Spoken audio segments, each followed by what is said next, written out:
실제 뇌과학의 기본 개념이라고 부르는 건데, 이게 좀 기록에 남고 해서 제가 이거는 GPT한테 두개골 그려달라고 하면 이렇게 그려줘요. 요즘에 챗GPT가 진짜 발달을 잘해가지고요. 왜냐면 함부로 갖고 올 수 없어요. 외부 자료를 함부로 갖고 올 수 없기 때문에 이제 좀 그려달라고 한 건데, 왜 두개골을 갖고 왔냐면, 자, 뇌라는 단어를 딱 들었을 때 선생님들 어떤 생각이 드세요? 일단은 명상과 뇌는, 명상을 통해서 뇌의 어떤 특정 부분을 변화시킬 수 있고 조절시킬 수 있구나.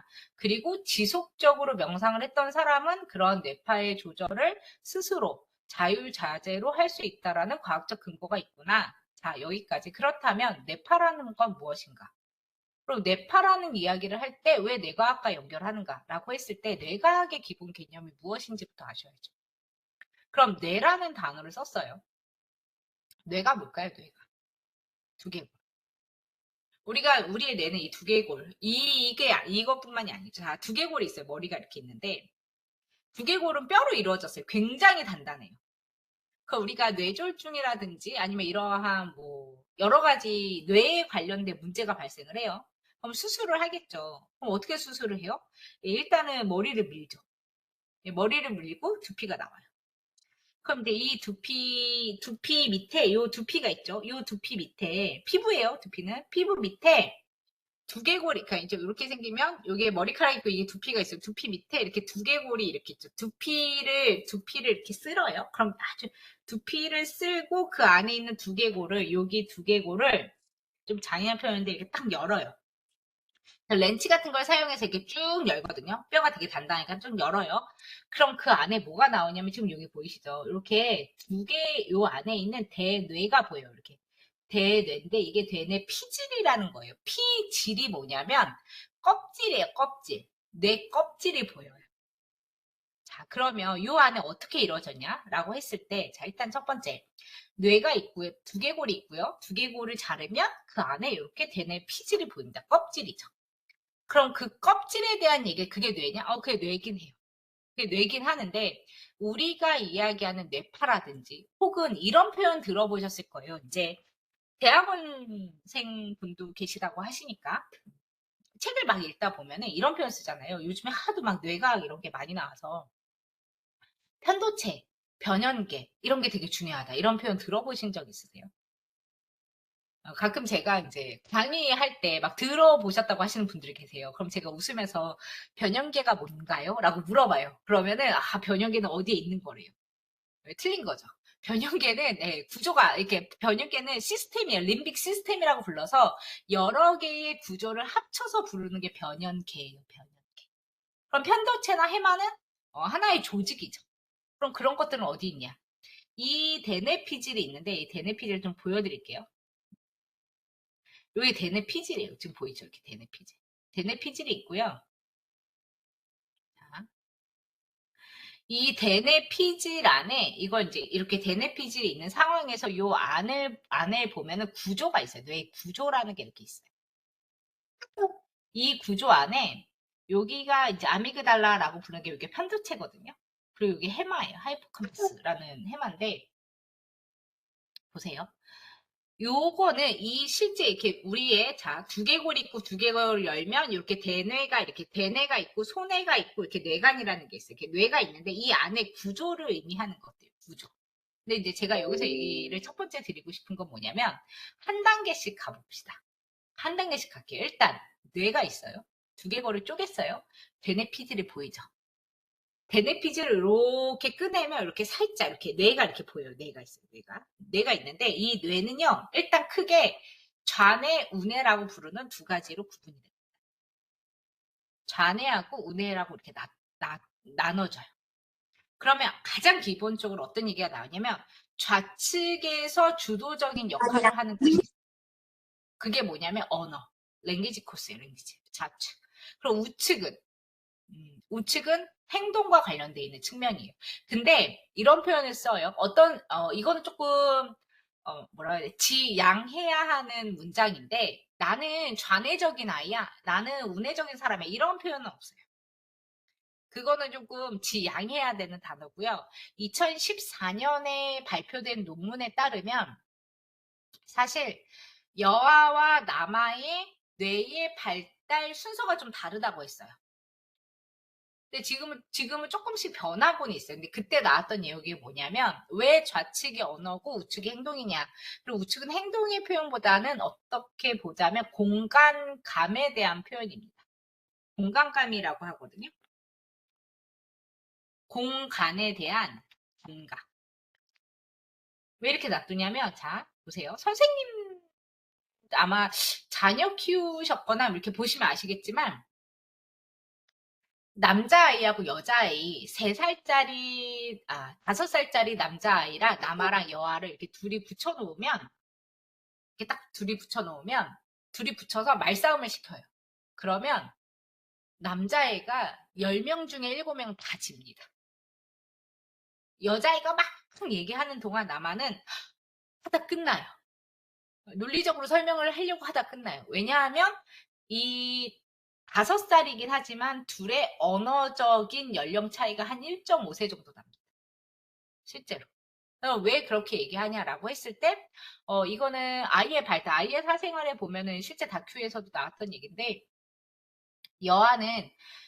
여아의 뇌발달은 좌측에서 우측으로 가고요.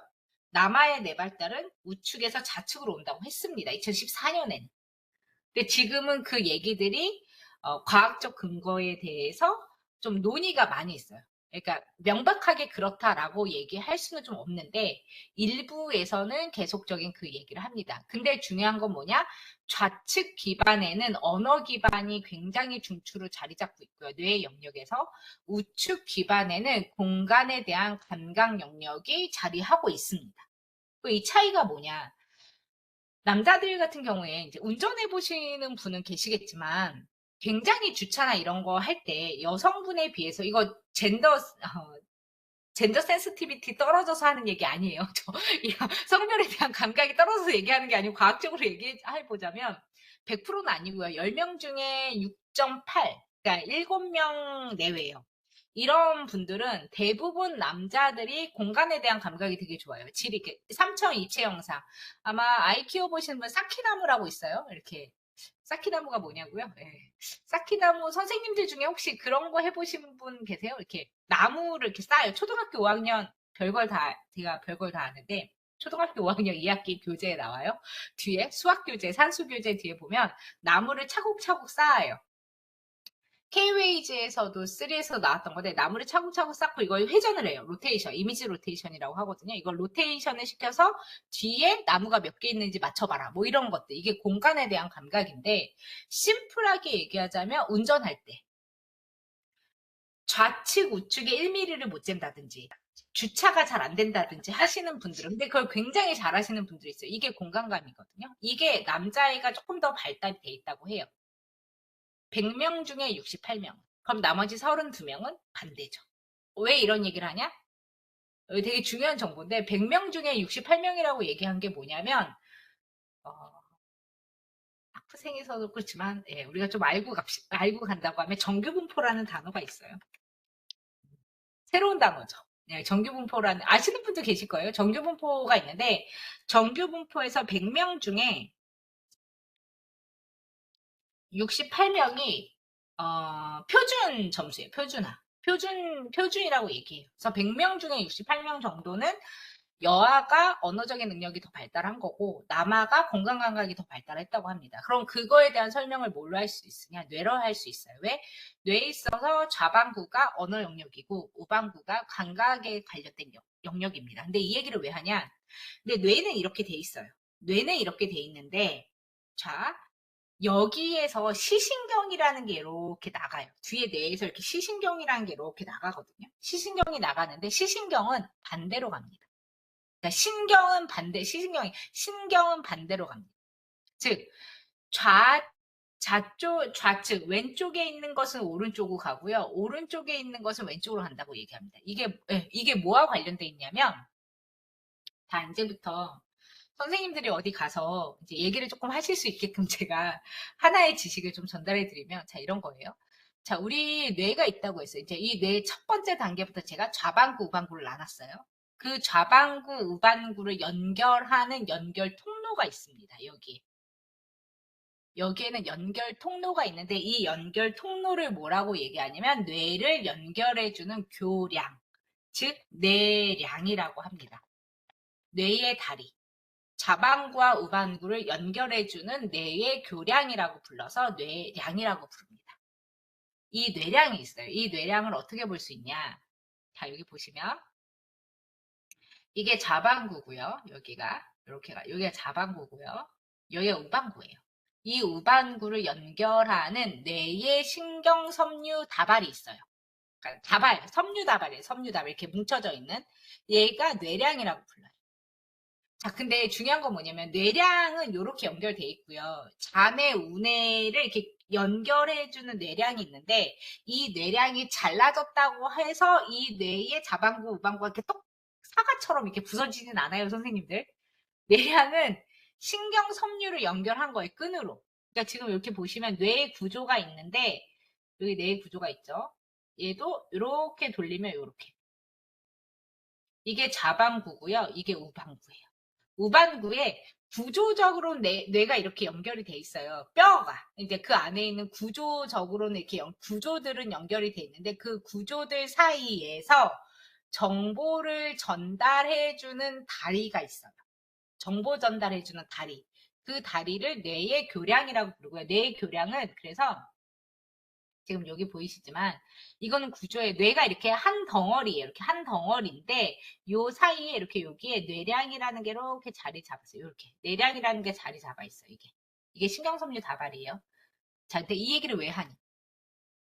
이 신경섬유 다발이라는 것이 언제 발견이 됐냐면 1920년대 발견이 됐어요. 네, 뇌를 잘 몰랐던 시대가 있었죠. 그럼 뇌를 잘 몰랐던 시대에 용감한 사람들은 무슨 짓을 했냐? 자, 일단은 첫 번째, 뇌에 좌뇌와 우뇌가 있다라는 걸 알았어요. 근데 이 좌뇌, 우뇌가 무슨 역할을 하는지, 뇌 안에 무엇이 있는지, 물론 구조적으로, 아까 말씀드린 것처럼 구조적으로, 뇌 안에 구조적으로 편도체나 해마나 이러한 것들이 있는 건 알았어요. 그러니까 구조물들이 있는 건 알았는데, 구조물들이 무슨 역할을 하는지는 몰랐어요. 그러니까 우리가 지금 얘기하는, 기억은 해마, 편도체는 공포, 감정, 이런 것들 어떻게 알았냐? 다 실험을 통해서 알았죠. 어떤 실험을 통했냐? 네, 사람 대상으로 실험을 하셨죠. 실제로. 그럼 사람 대상으로 어떻게 실험했냐라고 했을 때 가장 대표적인 게 뭐냐면 간질 환자. 과거에. 자, 간질 환자 중에 이거는 실제 책으로도 나왔어요. 환자 HM이라고 해서 약자를 써서 HM이고요. 헨리 몰레이슨이라는 사람이 있었어요. 이 사람은 간질 환자예요. 간질 환자인데 간질은 뭐냐면 뇌의 전기적 신호가 끊기는 거예요. 그럼 여기서 얘기하는 전기적 신호가 뭐야? 라고 했을 때 제가 방금 뇌량은 신경 섬유 다발이라고 불렀어요. 신경 섬유 다발이라고 불렀어요. 그럼 이게 뭐예요? 신경 섬유가 다발로 있는 거겠죠. 그럼 신경 섬유가 뭐냐라고 했을 때 많이 들어보셨을 거예요. 뉴런 들어보셨죠? 네, 중학교 때 생물 시간에 배웁니다.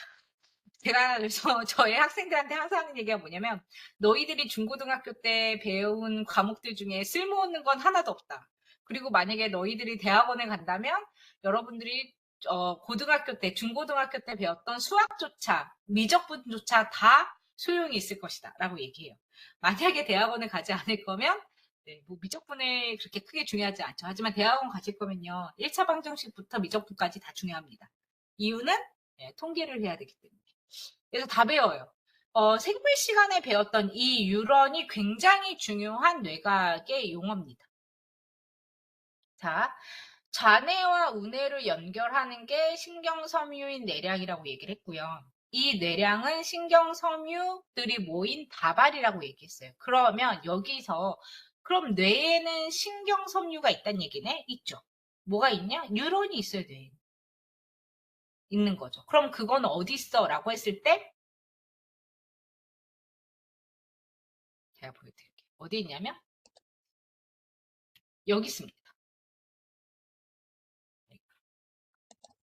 이게 대뇌 피질 부분인데 대뇌 피질의 여기 겉에는 신경섬유 뉴런에 핵이 있고요. 세포체라고 부르는 애들이 있고요. 그래서 아마 뉴런 기억나실 거예요. 중학교 때 배웠던 뉴런.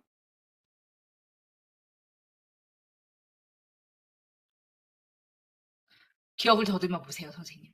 분명 기억이 나요.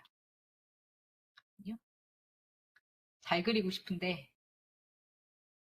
어렵네요. 보시면 이렇게 돼서 여기 핵이 있고 여기 막 이렇게 신경 가지체, 가지돌기라는 단어 막 어사무사 기억나지 않으세요? 이렇게 돼 있고 여기 미엘린 집이라고 해서 이렇게 축사 이렇게 쌓여 있는 거. 이거 중학교 때 배우셨죠? 이렇게 웃고 계시는 분이 한 분 계시는데 제가 그림을 그렇게 잘 그리진 않아요. 잘 그리진 않고요. 자 이걸 지우면 제가 신경세포체를 제대로 보여드릴게요. 어디 갔냐? 예, 여기 세포체 있죠? 보이시죠? 신경세포체. 뉴런이잖아요, 뉴런. 이게 여기에 이렇게 박혀 있어요. 그러니까 뇌에는 뉴런 덩어리, 뉴런들이 굉장히 많이 있거든요. 왜 뉴런을 해? 신경다발을 해? 예, 이게 바로 나중에 이제 제가 얘기할 뇌파 측정을 결국 뉴런의 전기적 신호를 측정하는 겁니다. 네. 이게 연결이 되는 거예요. 그래서 하나씩 아주 기초적으로 하나씩 이렇게 들어간다고 제가 말씀드렸고 그래서 이 다발들이 이렇게 있어요. 그럼 신경섬유 뉴런이 이렇게 모여서 얘네는 뭐 해? 라고 했을 때 뉴런이 하는 역할이 뭐냐면 기본적으로 정보 전달이에요. 뇌에서 정보 전달이거든요. 뇌에서 하는 역할이 뭐야? 그럼 정보 전달이에요. 정보 전달을 해? 당연히 하죠. 선생님들 지금 계속 선생님들의 뇌는 작업을 하고 있어요. 어떻게 작업해요? 지금 시각적인 정보 들어가고 있죠. 청각적인 정보 들어가고 있죠. 두 가지 정보가 동시에 들어가고 있잖아요. 이게 보세요. 감각이 시각적 감각과 청각적 감각에 이 청각 정보와 시각 정보가 들어가면서 이 뇌에서 막 작업을 하고 있는 거예요. 그럼 그 정보를 전달해 준 게 뭐냐? 뉴런이죠. 근데 과거에는 이 뉴런이 정보 전달하는지 몰랐던 거예요. 그래서 어떻게 했냐면 간질 환자에 이렇게 뇌가 있는데 이 뇌가 그러니까 간질은 방금 말씀드린 것처럼 정보 전달을 하던 이 뇌가 스탑하는 거예요. 그러니까 일을 하던 뇌가 갑자기 탁 멈춰요. 즉 전기적 신호를 보내주던 두꺼비집 퓨즈가 나간 거예요. 나가가지고 그럼 퓨즈가 나가면 어떻게 돼요? 그러니까 전기는 이렇게 흘러가고 있는데 여기서 뚝 끊겼어요. 전기가 더 이상 가지 않아요. 하지만 이렇게 가던 전기가 여기서 끊었다고 해서 여기선 안 가는 건 아니잖아요. 가는 거죠. 이렇게. 그러니까 마지막까지 보낸 전기적 신호는 가야 돼요. 그 얘기는 뭐냐면 정보가 들어오는 상태에서 갑자기 뇌가 일을 안 해요. 멈춰요. 탁 꺼지거든요. 간질 환자 뇌파 측정하면요. 간질 발작 딱 일어나기 바로 전에 미친 듯이 뇌가 활성화 시켜지다가 쭉 꺼져요. 뇌파가 안 나와요. 그러니까 꺼지는 거예요. 전기적 신호가 이렇게. 그래서 어떻게 했냐면 그래? 그럼 전기적 신호가 꺼졌어? 그러면 이 가운데 있는 이 섬유 다발들을 한번 잘라보자. 그럼 여기서 전기적 신호가 꺼졌다라는 것이 이쪽으로 전달이 안 될 수 있잖아. 라고 신경과 의사 애들이 환자의 뇌량을 잘라버렸어요. 어떤 환자냐? 헬린 몰레이스라는 환자가 왔는데 간질 환자가 와서 얘의 뇌량을 잘라버린 거예요.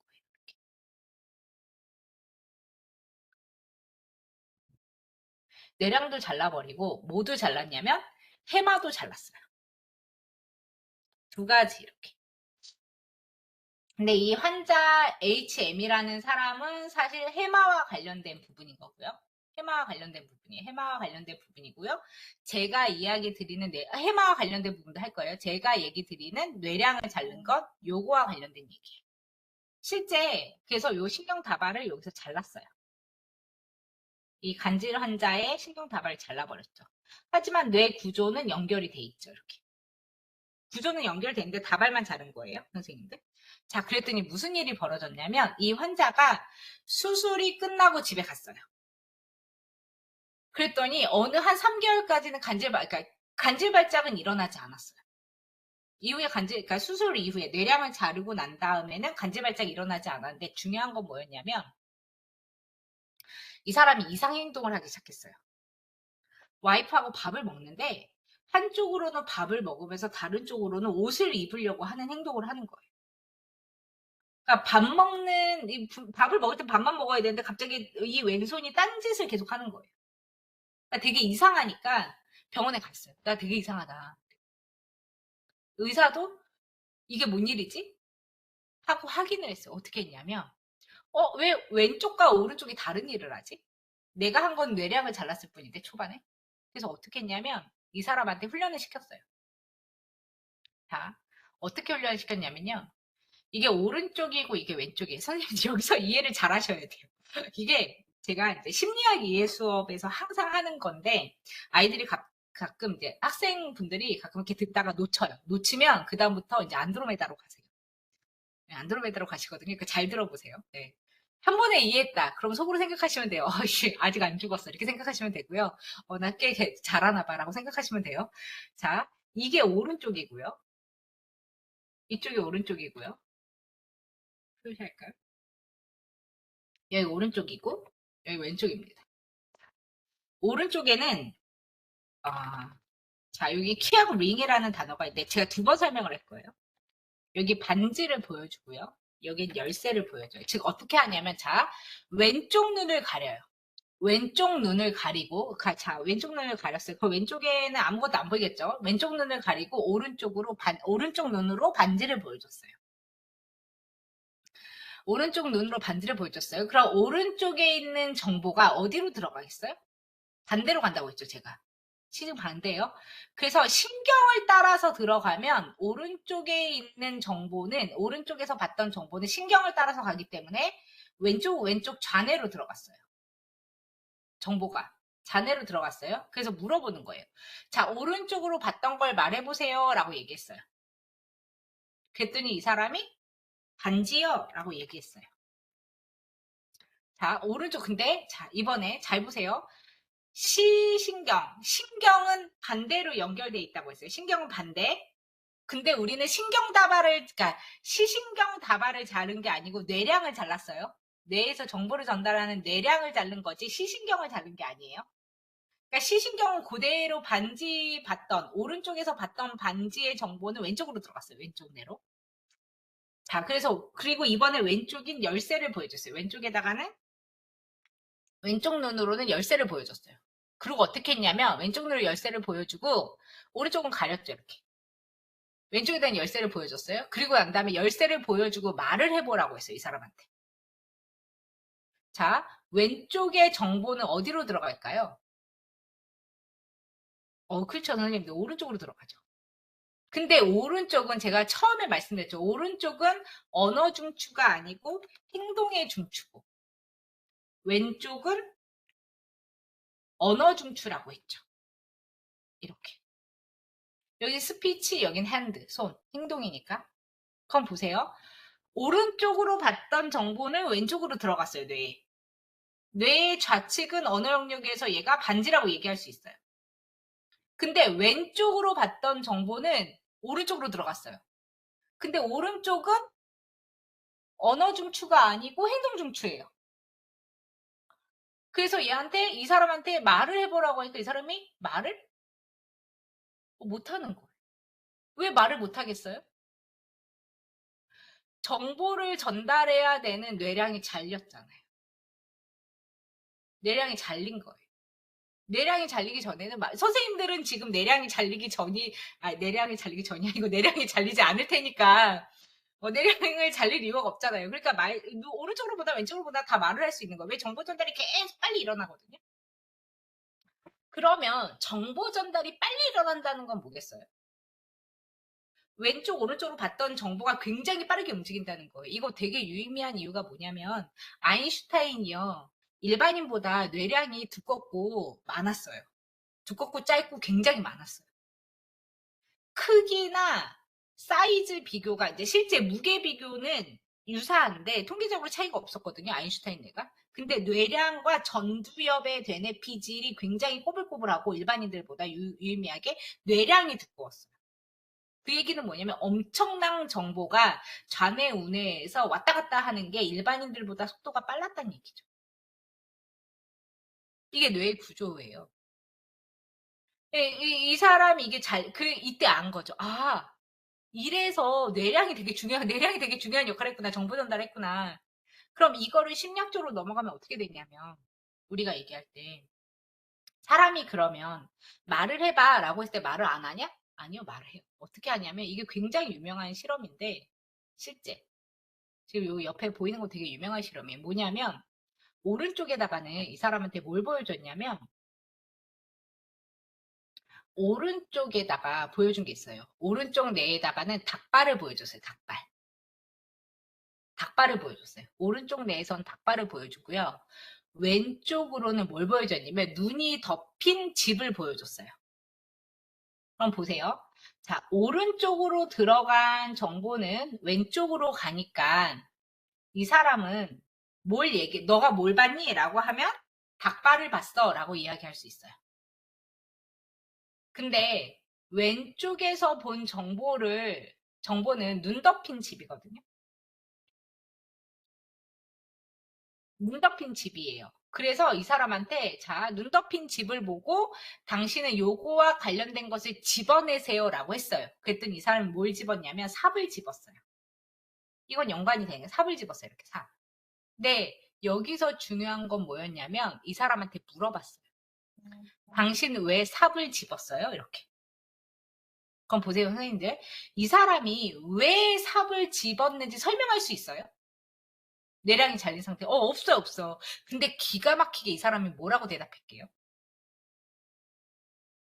이 사람이 뭐라고 대답했냐면, 닭장을 치우기 위해서 삽을 집었다고 얘기했어요.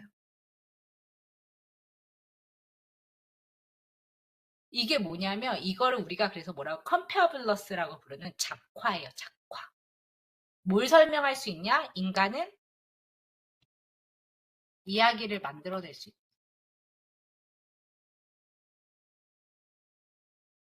뇌가 이 두 가지를 설명하게끔 그 중간에 빈 공간이 생기잖아요. 빈 공간. 설명할 수 없는 빈 공간이 생기거든요. 왜? 정보 전달이 안 됐으니까. 오른쪽 눈으로는 닭을 봤어요. 닭발을 봤기 때문에 닭이라는 말을 할 수 있어요. 근데 왼쪽으로는 눈을 봤거든요. 근데 이게 서로 정보 전달이 안 됐으니 좌뇌하고 우뇌가 정보 전달이 안 되고 있는 상황에서 얘가 잡은 거죠. 삽을. 이 삽을 잡은 설명을 해줘야 되는 거예요. 근데 그 말은 닭만 얘기할 수 있으니 닭장을 치워야 된다라고 설명을 한 거죠. 이게 바로 인간의 유명한 거짓말. 네, 인간은 거짓말을 만들어낼 수 있다. 우리 뇌에서 어떻게 만들어내는지를 보여주는 결과예요. 그러니까 이러한 작업들은 사실 우리 뇌와 굉장히 밀접한 관련이 있다는 거죠. 실제. 이게 뇌 구조에서 뇌량이라는 신경섬유 다발에 대한 얘기를 드렸고요. 이거를 지금 이해하셨다면 엄청난 걸 이해하신 거예요. 왜냐하면 시각 정보가 들어갈 때 첫 번째 지식이죠. 시각 정보가 들어갈 때 교차돼서 들어가고 그 밑에 신경섬유 다발인 뇌량이라는 게 있는데 이게 정보 전달을 한다. 즉, 이 뇌량이 생리학적으로 타고나기를 생각해 보세요. 짧고 굵게 갖고 태어난 사람과 얇고 길게 갖고 태어난 사람이 있을 겁니다. 어떤 사람이 더 정보 전달이 빠를까요? 짧고 굵은 사람, 얇고 긴 사람. 짧고 굵은 사람. 왜냐하면 잘 생각해 보시면 돼요. 선생님들 커피 이렇게 쭉 빨아 마실 때 빨대가 굵고 짧으면 쭉 빨려 오겠어요? 얇고 길어야지 쫙 빨려 오겠어요? 짧고 굵어야지 쫙 빨려 오잖아요, 정보가. 이게 정보의 전달이거든요. 그러면 실제 어떠한 학습을 한다라고 해보세요. 내가 이렇게 학습을 하고 있을 때 뇌량이 짧고 굵고 단단하다면 굉장히 정보의 흡수율이나 정보 전달률이 높겠죠. 그러니까 빠른 학습이 이루어지는 애가 되겠죠. 근데 반대로 얇고 길게 생겼다면 정보 전달이 잘 안 되니까 박자가 느린 거예요. 이게 싱코가 안 맞는다고 하거든요. 그러니까 어떤 친구들은 계속 정보를 넣는데 이게 상호 교차가 안 되니까 그러니까 들어가고 나가고가 느린 애들이 있어. 사실 이러한 측면으로도 설명 가능하다는 거. 이게 뇌 구조예요. 이 뇌량에 대한 이야기를 드렸고요. 그래서 지금 한 가지의 지식을 하셨고요. 우리가 그런 뇌구조로 들어갔을 때 뇌량이라는 것과 또 무슨 이야기를 하냐라고 했을 때 실제 상담이나 이런 쪽으로 많이 할 때 감정에 대한 이야기를 되게 많이 합니다. 정서, 감정, 그게 바로 이 조직, 뇌 안에 있는 조직과 연결이 되는데 대표적인 게 해마예요. 아까 얘기 드렸던 이 헨리 몰레이스는 해마가 잘린 사람이에요. 사실은 해마가 잘렸는데 해마가 이 사람도 관절 발작이 일어나서 해마를 잘랐어요. 근데 그 전까지는 해마가 무슨 역할을 하는지 몰랐어요. 뇌에서. 근데 헨리 몰레이슨 이후에 해마가 무슨 역할을 하는지를 알았죠. 왜냐하면 이 사람은 해마가 잘렸거든요. 해마가 잘린 이후부터 기억을 못해요. 그러니까 그러니까 수술 이전의 기억은 다 갖고 있는데 수술 이후의 기억을 못하는 거예요. 그러다 보니 뇌를 연구하는 사람한테는 이 사람이 굉장히 핫한 인물이었겠죠. 그래서 이 사람을 연구하기 위해서 굉장히 많은 사람들이 이 사람한테 접근을 했어요. 이제 과학자들이 그 당시 이제 IRB라고 해서 윤리 뭐 이런 거 통과하지 못해가지고 돈도 안 주고 연구하고 막 이런 경우가 많았거든요. 그래서 이 루크 디트리치라는 사람과 이제 한 과학자가 있는데 이 사람이 이 환자 헨리 몰레이슨의 대변인이 됐어요. 대변인이 돼서 실제 연구 계획서 받아보고 이 사람한테 필요한 거 좀 주고 그리고 돈도 좀 받게 해주고 이렇게 했는데 이분은 평생 돌아가실 때까지 자기 어머니가 언제 돌아가셨는지 자기 형제자매가 언제 돌아갔는지 자기가 몇 살인지조차 기억을 못했다고 합니다. 왜냐하면 22살인가 3살 이후로 기억을 절제당해서. 그래서 이분의 그 요양원에 계셨는데 이분의 그 요양원 책상에는 어머니가 언제 돌아가셨음, 아버지 언제 돌아가셨음 하는 쪽지가 붙어 있었다고 합니다. 그게 결국 뭐냐? 뇌의 구조와 관련돼 있고 뇌의 구조 중에 어디? 기억은 해마와 가장 밀접한 관련이 있다라고 이야기를 하죠.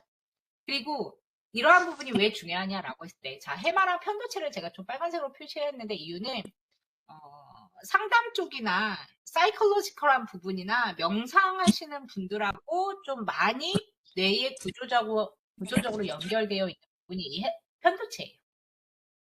왜냐하면 편도체가 뭐하고 관련이 굉장히 높냐면 공포와 관련이 높습니다. 공포 반응이에요. 그래서 편도체가 잘린 쥐는 공포 반응을 못 느껴요. 그만큼 편도체는 이제 공포랑 관련이 높은데 해마는 기억하고 관련이 높고요. 그럼 이러한 부분에 대해서 우리가 어떻게 이야기를 해야 되냐, 구조적인 측면에서 볼 때 이게 바로 명상과 상담하고 연결을 할 때 그 고리가 됩니다.